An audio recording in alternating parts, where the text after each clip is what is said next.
നമ്മുടെ Spiderman. So സ്പൈഡർമാനെ നമ്മൾ സ്പൈഡർമാനായിട്ടല്ലേ സിനിമയിൽ കണ്ടിട്ടുള്ളൂ. പക്ഷേ സ്പൈഡർമാനെയും ഹൾക്കിനെയും കൂടെ ചേർത്ത് സ്പൈഡർ ഹൾക്കായിട്ട് കണ്ടിട്ടുണ്ട്.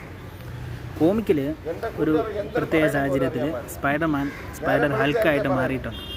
അത് എങ്ങനെയാണെന്ന് വെച്ച് കഴിഞ്ഞാൽ നമ്മുടെ ഹൾക്കും സ്പൈഡർമാനും കൂടെ ഇങ്ങനെ ആക്ഷനിലിരിക്കുന്ന സമയത്ത് ഒരു ആക്സിഡൻറ്റ് സംഭവിച്ച് സ്പൈഡർമാൻ്റെ ദേഹത്തേക്ക് ഈ ഒരു radio active energy so okay.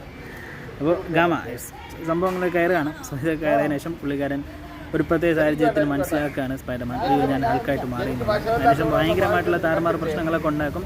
But എങ്കിൽ പോലും ഹൾക്ക് കൺട്രോൾ ചെയ്യാത്ത ലെവലിൽ സ്പൈഡർ ഹൾക്കായിട്ട് മാറിയിട്ട് പല കാര്യങ്ങളും മൈൻഡ് കൺട്രോൾ ചെയ്ത് പല നല്ല കാര്യങ്ങളും ചെയ്യുന്നുണ്ടെന്നുള്ളൊരു കോമിക്കിൽ കാണിക്കുന്നുണ്ട്. സോ അങ്ങനെ നമ്മുടെ സ്പൈഡർ ഹൾക്കായിട്ട് മാറിയിട്ടുണ്ടായിരുന്നു ഗൈസ്. അങ്ങനെയൊക്കെയാണ് സ്പൈഡർ ഹൾക്ക് ആയത്. പിന്നെ അതിനുശേഷം വീണ്ടും പഴയ രീതിയിൽ സ്പൈഡർമാനായിട്ടൊക്കെ മാറ്റി എടുക്കുന്നുണ്ട് കോമിക്കിൽ, മാറുന്നു. സോ ഇത് എത്ര പേർക്ക് അറിയാമായിരുന്നു എന്നുള്ളത് കമൻറ്റിൽ